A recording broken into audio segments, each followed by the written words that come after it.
buenas tardes a todas y todos.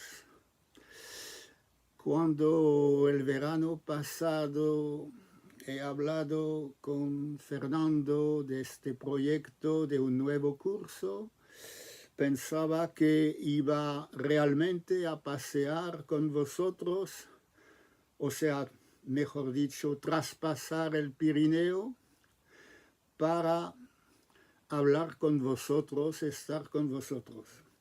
Lamentablemente, la madre naturaleza, aludo a la novela famosísima de Pardo Bazán, el libro de cabecera de todo, pues mejor dicho, la madrastra naturaleza me impide los viajes y otras cosas más, de manera que, haciendo de tripas corazón, vamos a presentar esas novelas paseando por España con 5 novelas, desde la dulce Francia, como decía el famoso Roldán, canción de Roldán.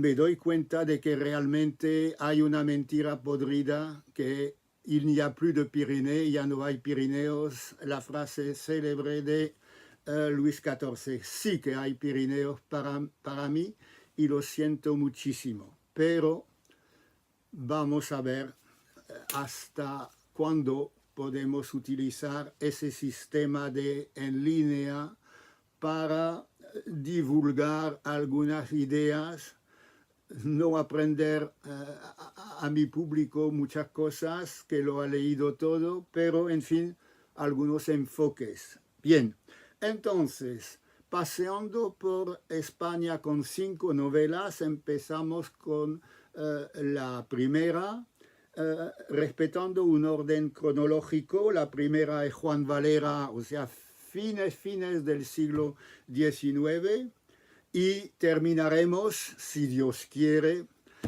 y los elementos, etcétera, etcétera, si Dios quiere, con Manuel Vicent, evidentemente Valencia, tranvía a la Malvarrosa, paseando por otras novelas que serán como otras tantas sorpresas, digo yo.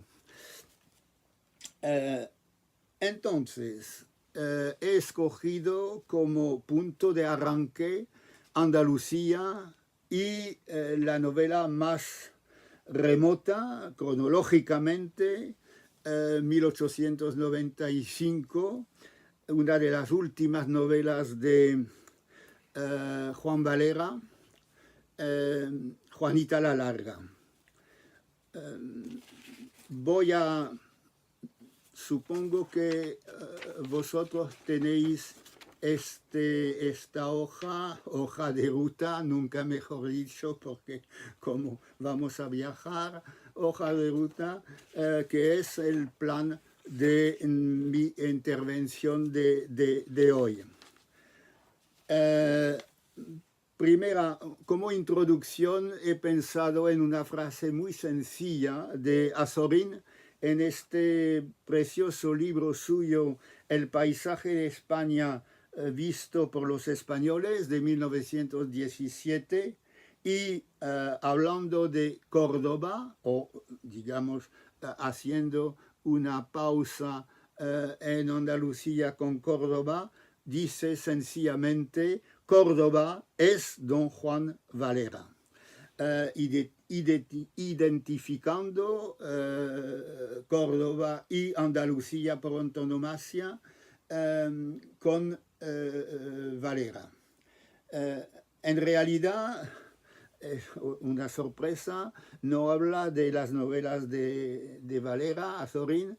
Escoge un texto muy poco conocido, uno de los primeros de Juan Valera, un cuadro de costumbres cuyo título es La Cordobesa. La Cordobesa, que es un poco, digamos, la perfecta casada. Y vamos a ver que hasta cierto punto Juanita la Larga sí que es como un dechado de la perfecta casada. Primera parte, algunos datos sobre Juan Valera, pero realmente presentados a brocha gorda, porque no vamos a perdernos en detalles, sino escoger algunos rasgos definitorios sobre la vida y la obra de este escritor, bueno, bastante famoso.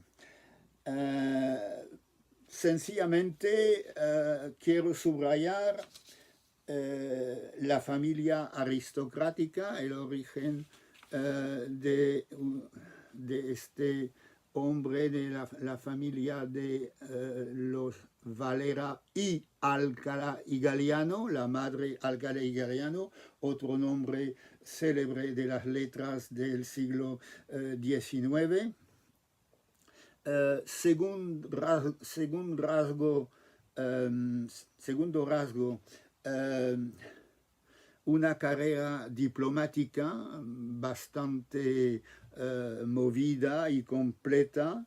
Nápoles, acompañando al duque de Rivas, Lisboa, de manera que es uno de los pocos españoles que sí conoce bien Portugal.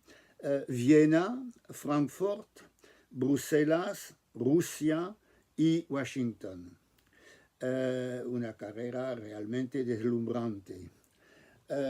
Elegido en 1861 a la Real Academia Española y uno de los fundadores de la famosa revista de España en 1867. Y muchos trabajos críticos de crítica literaria, de crítica artística, algunas traducciones, de manera que es una obra bastante variada y extensa. Ahora bien, en cuanto a la novelística, podemos distinguir dos periodos y esta doble cronología es interesante. Hay una primera, digamos, tanda de novelas, la famosa Pepita Jiménez del 74, Las ilusiones del doctor Faustino, El comendador Mendoza y otra novela bastante conocida, Doña Luz. Llegamos a 1878. Y viene después un segundo periodo con nada más que 3 novelas, pero en fin, importantes, sobre todo Juanita la Larga, nuestra novela del 95, Genio y Figura del 97 y Mors Amor del 99, muere en 1905, casi ciego y bastante enfermo. Lo que es de notar entonces es esa familia no muy rica, pero prestigiosa en cuanto al carácter aristocrático. Segundo punto, una formación cosmopolita, el cosmopolitismo de Valera, muy al tanto de todos los movimientos de esta segunda mitad del siglo XIX, pero la existencia de, vamos a utilizar una metáfora marítima, la persistencia de un puerto, de un punto de anclaje que es el lugar de la niñez y de la adolescencia de Valera, y que es Cabra y Doña Mencía, los dos pueblos cercanos a Córdoba. Bien, dicho esto, pasamos a realmente nuestro tema, la novela Juanita la Larga, y empezando por este documento importante que Valera coloca al comienzo de su novela a modo de prefacio, una carta dedicatoria a su amigo el marqués de la Vega de Armijo, que empieza de un modo un poco sorprendente. Dice, escribe Valera, no sé si este libro es novela o no. Yo no creo que se trata de cierta coquetería intelectual o de una falsa humildez. Realmente hay una vacilación constante. Habla Valera de relato, habla de novela, habla de un documento, confunde adrede la función de novelista con la de historiador. Y esa riqueza de inspiración es de notar, y podemos sacar algunas consecuencias en torno a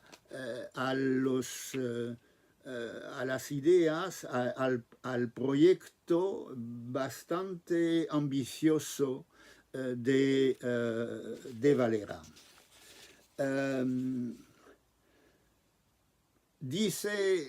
Participa Valera a su amigo, el marqués, varios detalles.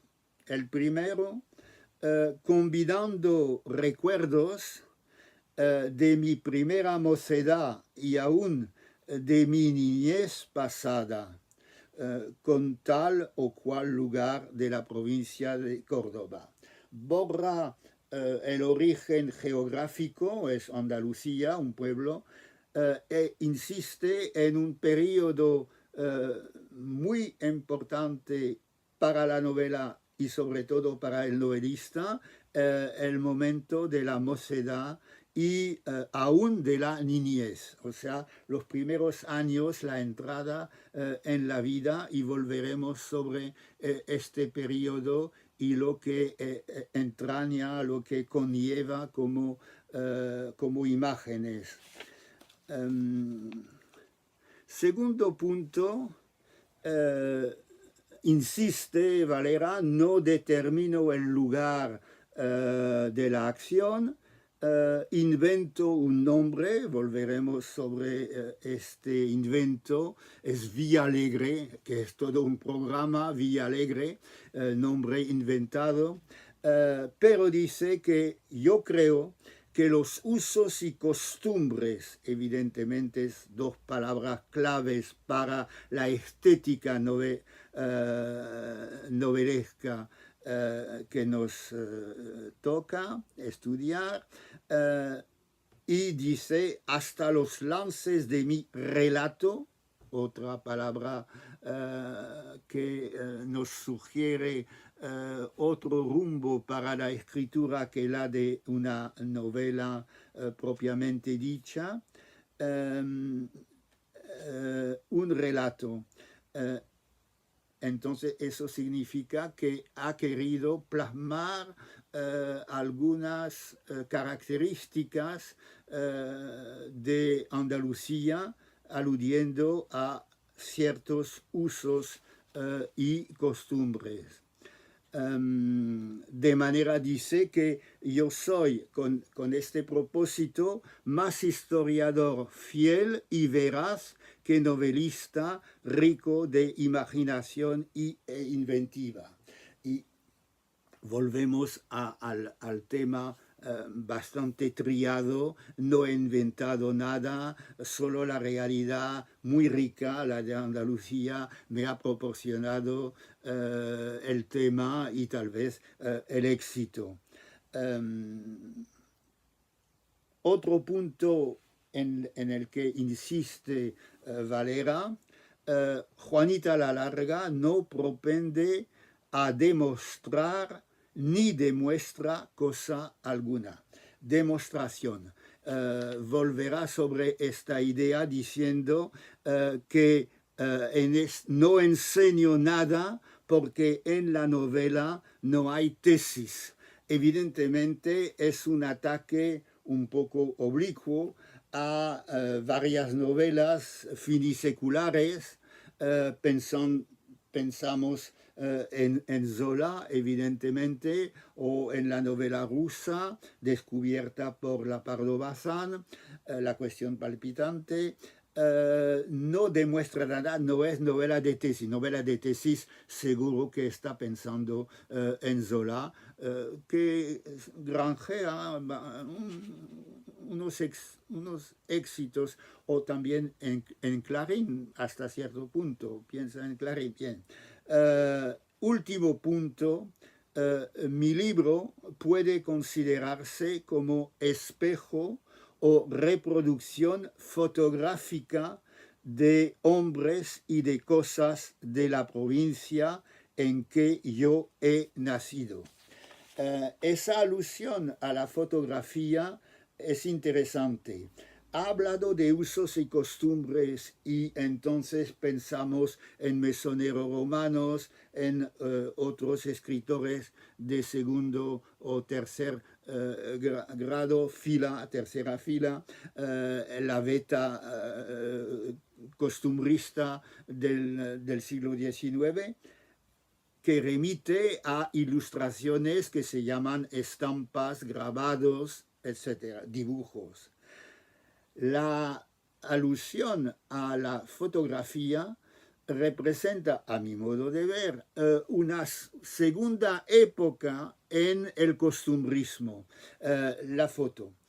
Estamos en la segunda mitad del siglo y han cambiado las cosas. No se trata de un ensueño romántico con dibujos, sino la exactitud o la verosimilitud de la fotografía. Y pasamos a la novela propiamente dicha, 45 capítulos, que son obviamente capítulos bastante breves, sino cortos, que da a la novela un ritmo bastante rápido y evidentemente a veces la novela se detiene en escena, palabra clave del costumbrismo, y hay descripción, evocación, y entonces es otro ritmo que surge. Hay también los personajes que evidentemente son personajes importantes para el costumbrismo. Entonces, los primeros capítulos, los 6 primeros capítulos, es nada menos que una galería de personajes. Sale el cacique del pueblo, don Andrés Rubio, sale su secretario, o mejor dicho, el secretario del ayuntamiento, Francisco López, conocido como Don Paco, que es, digámoslo, el protagonista masculino de la novela. Su hija, doña Inés, casada con un mayorazgo, don Álvaro Roldán, un tío bastante antipático, mujeriego, holgazán, que derrocha el dinero, etcétera, etcétera. Bien, entonces, digamos, hasta aquí son personajes más bien negativos. Y hay otro personaje un poco negativo, entre negativo y positivo, que es Antoñuelo, el amigo de infancia de de Juanita la Larga, que todavía no conocemos, pero Antoñuelo, por medio de Antoñuelo, se evoca los personajes femeninos y Juanita la Larga. Dice que ha presentado, en el capítulo 3, ha presentado a varios personajes, pero faltan dos. Y los que faltan es una tal Juana la Larga, y Juanita la Larga, su hija. Juana la Larga es todo un personaje. Tiene unos 40 años cuando empieza la novela. El único episodio, acontecimiento bastante importante en su vida ha sido, se ha enamorado de un oficial de caballería, que después tuvo que marcharse al norte a las guerras carlistas, pero como dice la novela, Juana quedó semiviuda. Se habla también del tropiezo de Juana. El tropiezo es nada menos que Juanita la Larga, la hija, y entonces se produce un enredo amoroso a raíz de una pasión que poco a poco se descubre, que los personajes descubren, Don Paco por un lado y Juanita la Larga por otro. En realidad hay ese capítulo séptimo que es el encuentro de los dos personajes, Don Paco y Juanita la Larga, pero ¿qué tipo de encuentro? No se trata de un encuentro romántico. Chocaron, pues, y se dieron un buen empellón. Esto es el humorismo y hasta cierta sorna de Valera. O sea, nada de romanticismo, nada de pasión. Un lance casi doméstico que hubiera podido tener consecuencias graves, porque es un buen golpe de los dos personajes. Y de repente Don Paco experimenta, queda prendado, como dice el texto de Juanita la Larga. Este enredo amoroso va a cruzar por varios obstáculos. Un primer obstáculo es Doña Inés, la hija de Don Paco, que tiene como propósito la idea de hacerse monja, de que Juanita la Larga tiene que hacerse monja. Evidentemente es totalmente una decisión totalmente opuesta a la idiosincrasia de Juanita la Larga. También el cacique tiene ciertas ideas, ciertas pretensiones para con Juanita la Larga. De manera que este enredo, y no hablemos de don Álvaro Roldán. Entonces, esos son los obstáculos. Viene después, y la novela se detiene, por decirlo así, hay un momento de reposo, o otro ritmo, que es la fiesta del pueblo de Villalegre, en agosto, con un calor tremendo. Varios capítulos sobre este ambiente festivo, y sucede algo misterioso, capítulo 28, Don Paco ha desaparecido. Es el tema de la fuga de Don Paco. Don Paco deja el pueblo y se interna en el campo. No se sabe bien por qué, quiere alejarse, quiere proporcionar alguna distancia entre su propio personaje y lo que acontece, esa pasión contrariada para Juanita la Larga.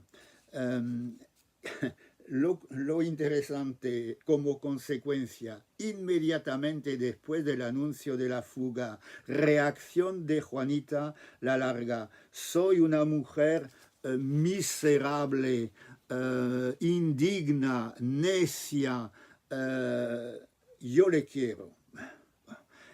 La reacción totalmente insospechada. Durante la fuga de Don Paco encuentra a un habitante de Villalegre que es un tendero murciano que vende sus vinos y ha ganado bastante dinero con esos vinos. Volveremos sobre este tema del vino que tiene su importancia. Tiene 12.000 reales y esa suma interesa a un joven hombre enmascarado, pero realmente con cara, digamos, de bandido. ¿Y quién es? Cuando se quita la máscara, es Antoñuelo. Y quiere evidentemente robar a este buen negociante. Don Paco, el negociante, Antoñuelo vuelven al pueblo, pero Antoñuelo casi preso, y empiezan las fiestas de Semana Santa. En realidad, pues empezaba en agosto, nuevo año, y las fiestas de Semana Santa. Varios capítulos sobre este acontecimiento importante, evidentemente, sobre todo desde el punto de vista de del costumbrismo. Y después viene el momento importante, que es casi el desenlace.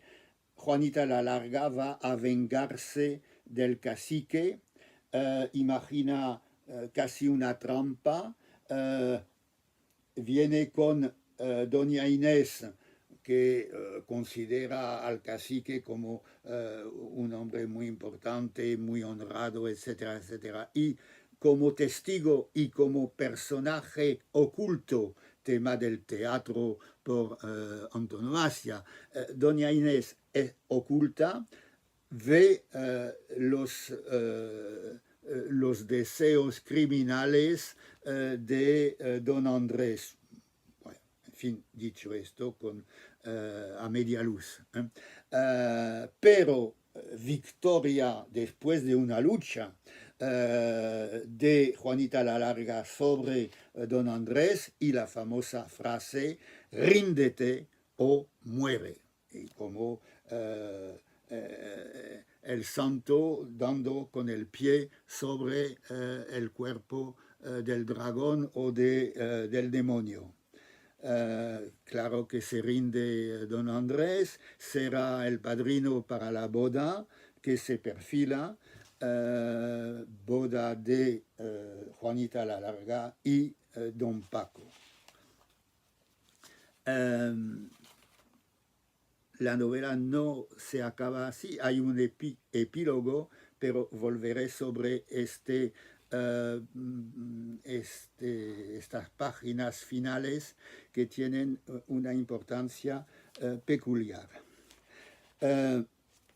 Pasamos entonces al problema, uno de los problemas que se plantea para Valera, los personajes por un lado, los conocemos, pero hay otra clase de personajes que a Valera le interesa, los tipos estética costumbrista.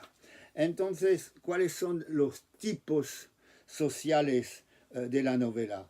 Ante todo, el padre Anselmo, conservador, un poco, no digamos fanático, pero en contra del progreso, del socialismo, fulmina en el púlpito contra el socialismo, etcétera. Entonces, los rasgos típicos. Por el otro lado, el medio que reúne a varios personajes, la casilla, que tiene un poco de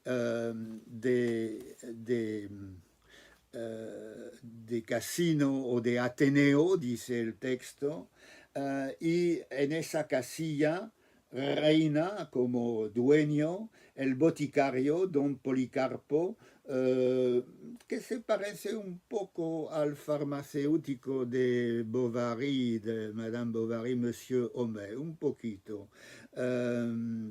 También el maestro de escuela liberal, evidentemente, que tiene sus instancias con la iglesia, don Pascual. Y finalmente, como tipo, Antoñuelo, porque Antoñuelo no es el supuesto novio de Paquita, de Juanita al comienzo.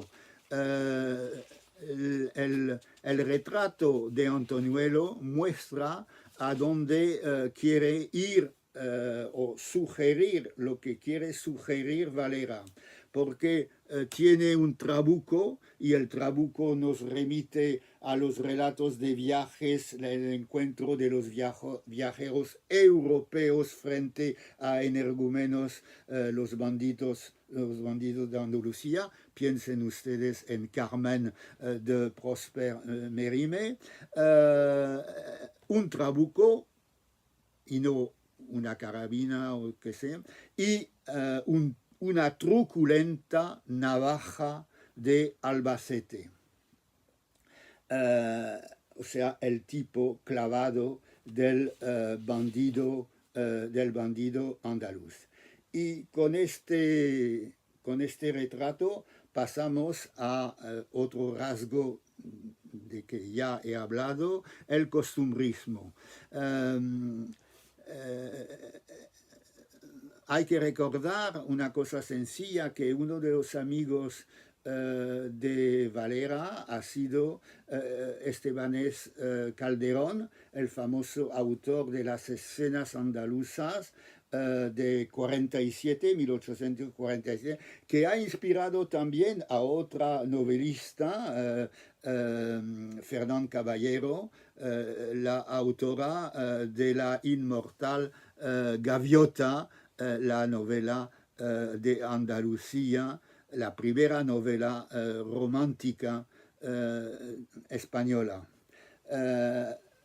Entonces, Estebanés Calderón proporciona a Valera cuadros de costumbres. No se trata de los artículos de costumbres de Lara, que tiene una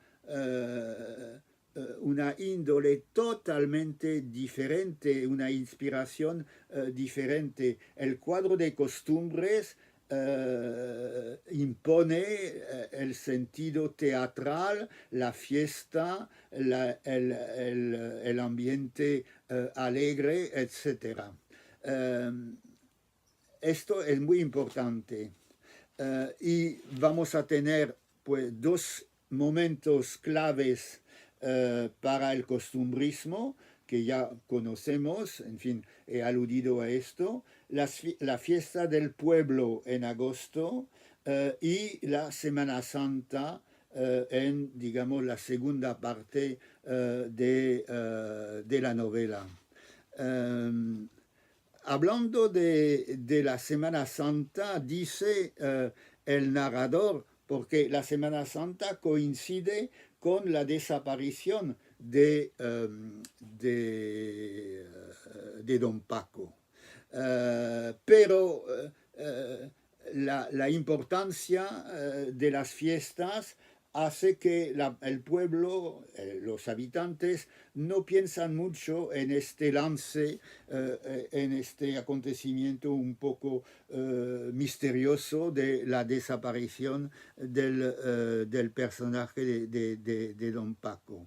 La atención general estaba embelesada y suspensa por la pasmosa representación simbólico-dramática que iba a verificarse durante 4 días la Semana Santa.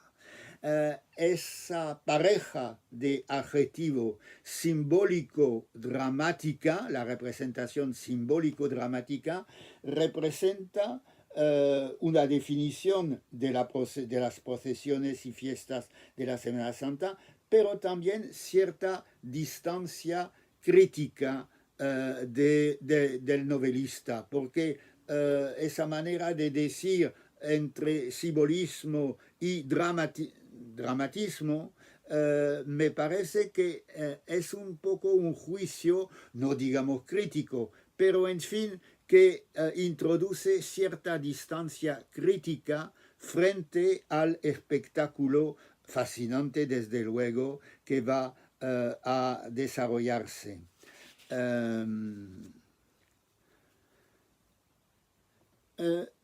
Podemos decir que el narrador, o sea, el doble de Valera, está entre la erudición y el cuento. Me explico. Erudición porque esto es la formación de Valera, humanista, el humanismo de Valera, los estudios de humanidades de Valera, y realmente casi podría decir que hormiguean las alusiones a la mitología, a la historia romana, a la Biblia también un poco, evidentemente. Entonces, todo un fondo clásico y anticuado que representa una base de una cultura humanista. Por el otro lado, hay alusiones y hay, digamos, algunas menciones, referencias a la cultura moderna. Valera está enamorado por la poesía de Lope de Vega, alusiones a Lope de Vega, a Góngora, que es casi el vecino cordobés. Denotar que Don Paco, que podría ser el abuelo de Juanita la Larga, es lo que dice Juanita la Larga a Don Paco cuando se chocan camino de la fuente del pueblo. Podría ser el abuelo, mi abuelo. Entonces remite posiblemente, y más que posiblemente, a la pieza a la comedia de Moratín, El viejo y la niña, porque Valera considera a Moratín como uno de los maestros, es una referencia clave para Valera. Bien. Y otra comedia que entonces nos encamina hacia otro personaje entre simpático y un poco, como decía yo, negativo, Doña Inés, la hija de Don Paco, que está metida en la religión, devota, etcétera, muy amiga del padre Anselmo. Entonces se trata de la mojigata, la famosa, una de las comedias más famosas de Moratín, criticando obviamente una ideología que no es la de Moratín, el afrancesado. Cervantes, evidentemente, el encuentro de Don Paco cuando está en el campo, en su fuga, el encuentro con boyeros, no son los cabreros del Quijote, pero son los boyeros que le hablan de los toros bravos, etc. Entonces es evidente que hay una alusión a una de las andanzas del Quijote en este momento, y otras cosas, otras alusiones, en particular el retrato de Juana la Larga, la madre de Juanita, como vamos a verlo. También vacilación entre el narrador que cuenta historias, incurriendo sin la menor vacilación, utilizando algunas muletillas narrativas, y perdone el pillo lector si me repito. Y claro que se repite Valera, como lo nota el catedrático Enrique Rubio Cremades de la Universidad de Alicante, que ha proporcionado esta edición de Juanita la Larga, que es la mía. Sí que Valera se repite un poco, y esto aumenta un poco a veces el ritmo lento de la novela. Y el cuentista que se vale también, otro recurso sistemático, que se vale de los refranes. Entonces eso es harina de otra costal, cada mochuelo su olivo, etcétera, etcétera. Toda una retahíla de refranes, muchos en boca de mujeres, bien, pero los hombres también se valen de refranes. De manera que hay, digamos, varias capas, varios estratos de narración entre lo más culto, lo más tradicional y lo popular. No diría yo que se trata de una novela total, no es la pretensión de Valera, pero hay una intención de variar los tonos de la novela. Y entonces, pues pasamos al tercer punto, imágenes de Andalucía. Ya adivinamos de qué se trata. En realidad es el costumbrismo andaluz más detallado, porque en realidad es no solo el tema de la novela, sino el tema de esa conferencia, paseando por España con libros. Y entonces, ¿qué es la Andalucía de Valera? Pues la Andalucía de Valera, primer punto, yo diría, es un poco una sorpresa, es la escasez de los andalucismos. No hay esas palabras en bastardía que pueblan las frases de algunas novelas. No es la intención, añado yo, afortunadamente, de Valera. Andalucismos, pues andalucismos, empecemos por lo más obvio, lo más evidente. Juanita la Larga, dice Doctus cum libro, porque yo los andalucismos confieso que, en fin, mi ciencia tiene sus límites, pero los filólogos aseguran que la larga en ese sentido es en realidad un andalucismo, en vez de astuto, listo, sagaz, o sea, algo positivo y moral. no sé si vosotros sabéis que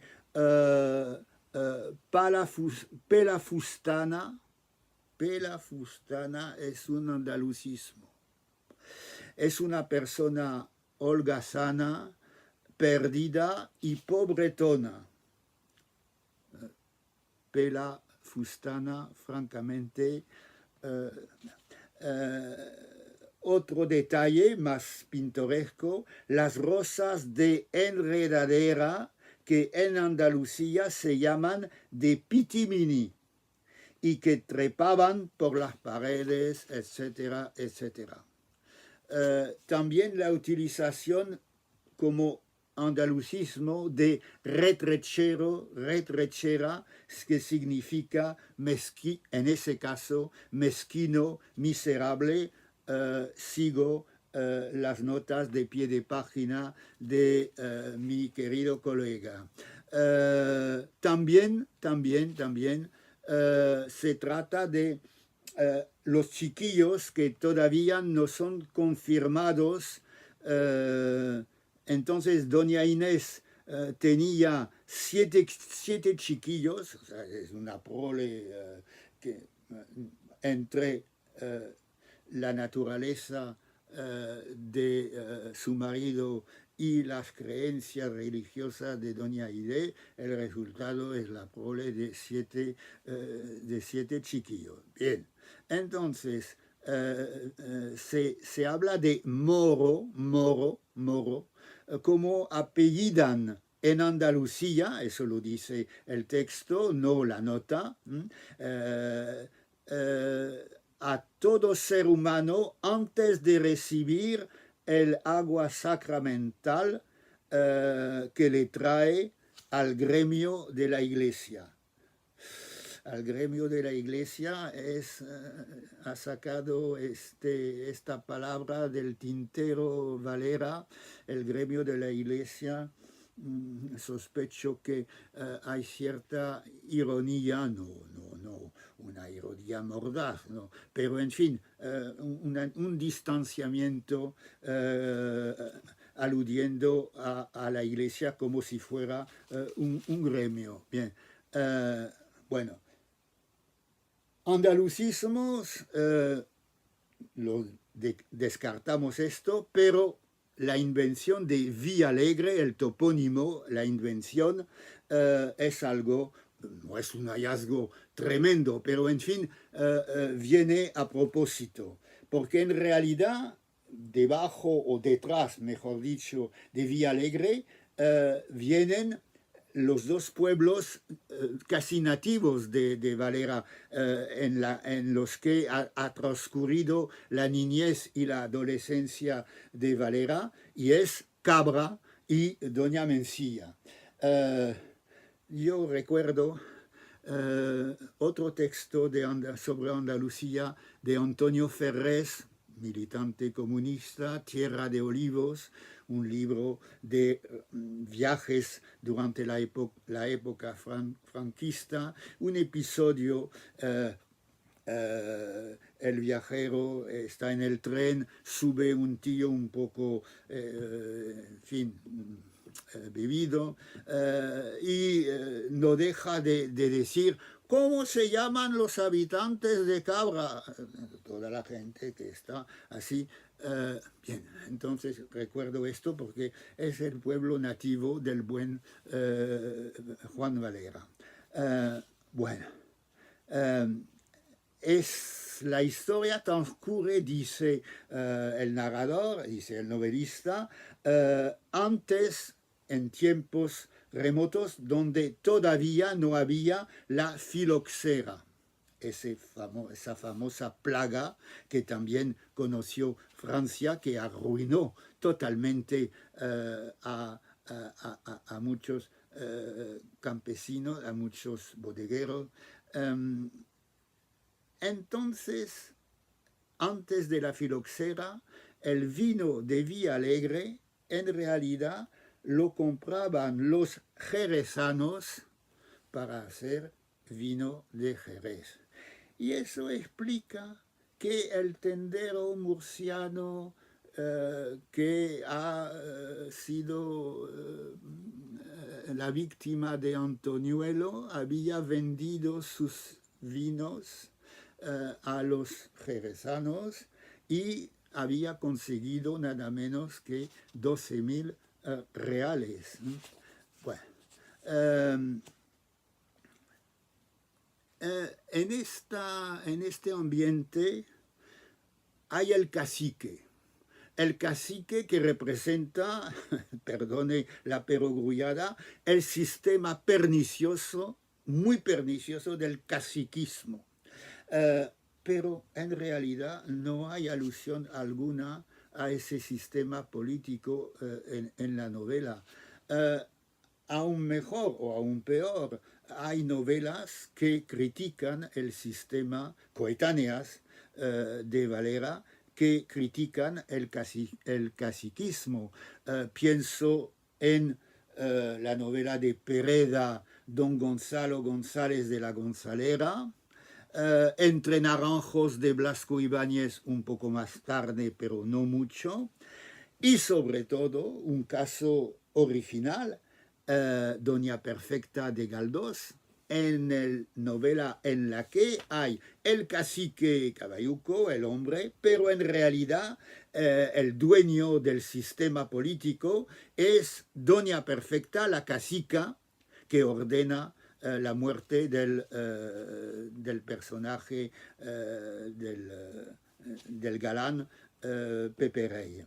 El padre Anselmo critica el socialismo, pero en realidad se trata de una alusión pasajera, fugaz, sin importancia. O sea que es una Andalucía un poco apartada de todas las corrientes, de todo un ambiente decimonónica, yo diría, me atrevería a decir, una Andalucía eterna. Bien, entonces,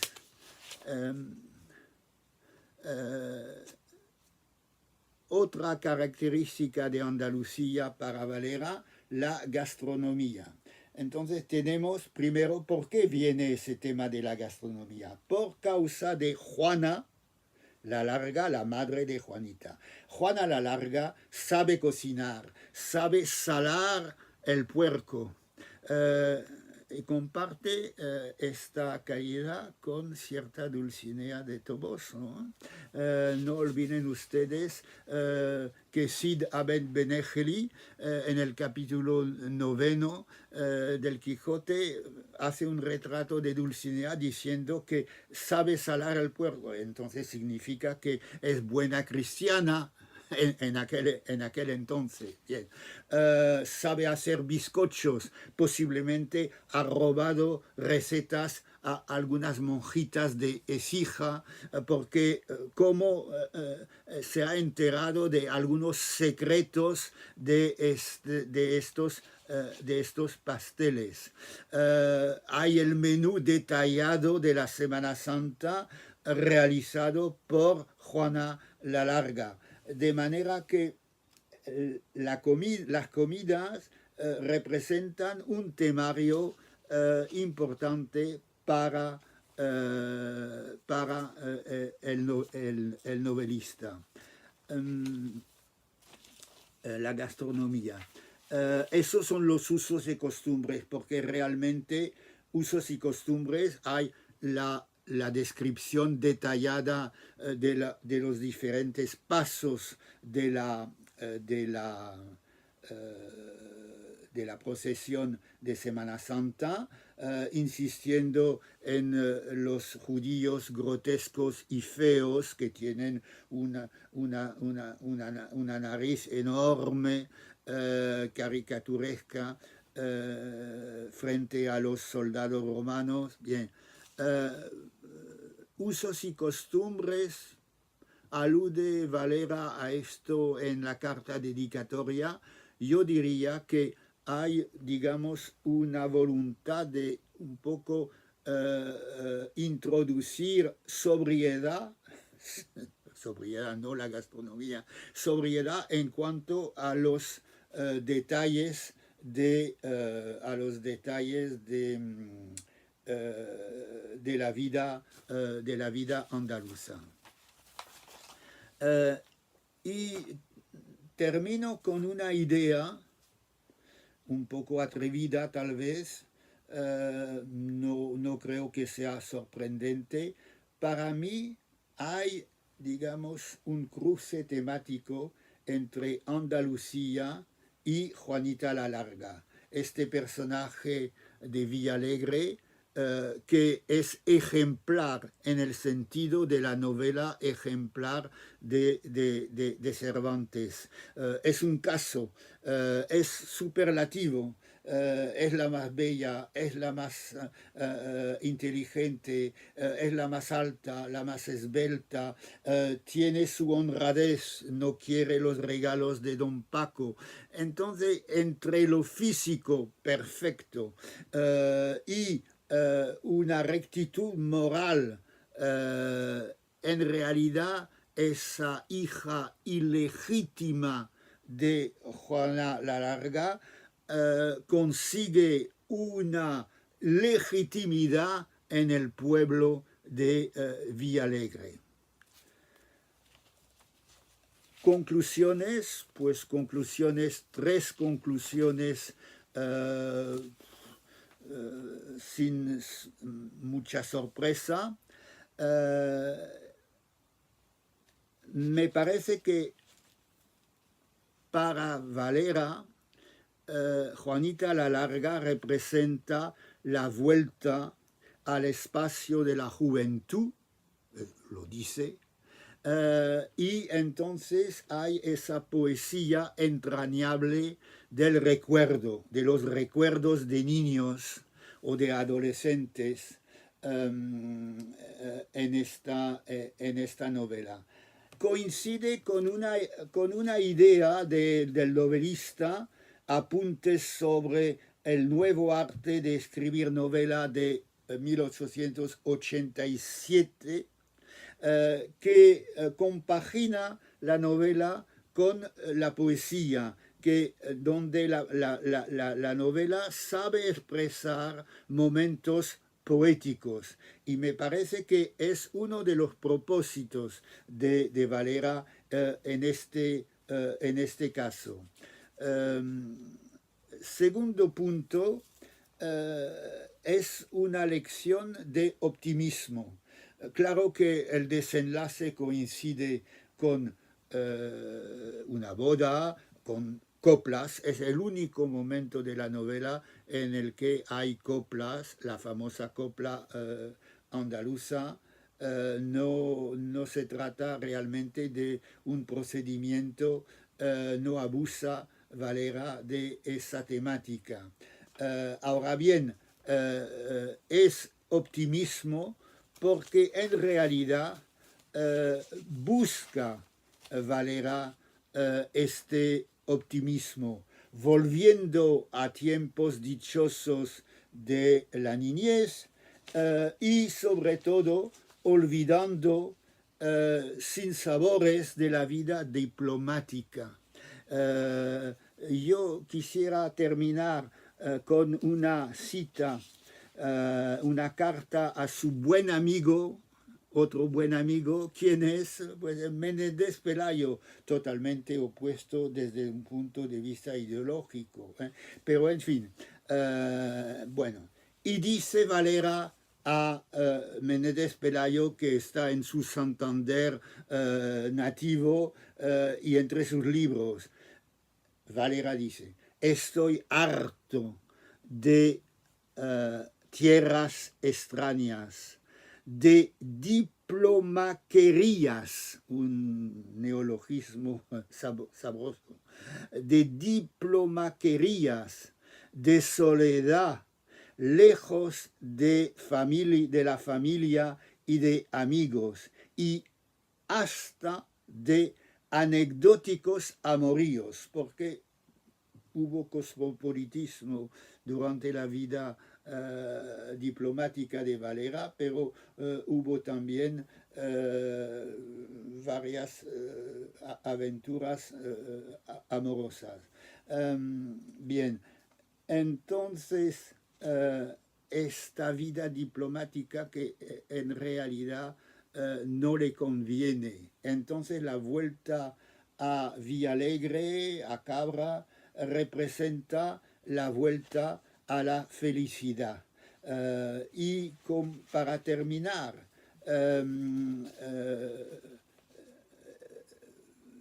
Juanita la Larga y Don Paco se casan. Juanita la Larga no envejece. O sea que es eterna a pesar de dos pimpollos que tienen. Bien, o sea, Andalucía eterna, Juanita la Larga no conoce la vejez. Y tampoco Don Paco, porque Don Paco en realidad tampoco envejece Don Paco, porque la felicidad mantiene, conserva y hasta remoza, y él es feliz de verdad. Ser feliz de verdad representa esa creación del personaje ya entrada en edad de Don Paco, que tiene esa dicha, esa felicidad suprema de encontrar a una muchacha que de veras le quiere después de varios incidentes y lances, y esta búsqueda de felicidad, esta búsqueda de optimismo que va a proporcionar Andalucía al tema, a la novela y a la gente. Esto es el mensaje de Juan Valera, mensaje sencillo, muy humano, pero que, en fin, puede hacer reflexionar. Y nada más para este momento. Muchas gracias por su atención y volveremos a vernos con muchas comillas dentro de 3 semanas, poco más o menos, con el País Vasco e evidentemente yo diría Pío Baroja, con las inquietudes de Chanty Andilla. Muchas gracias y hasta la vista.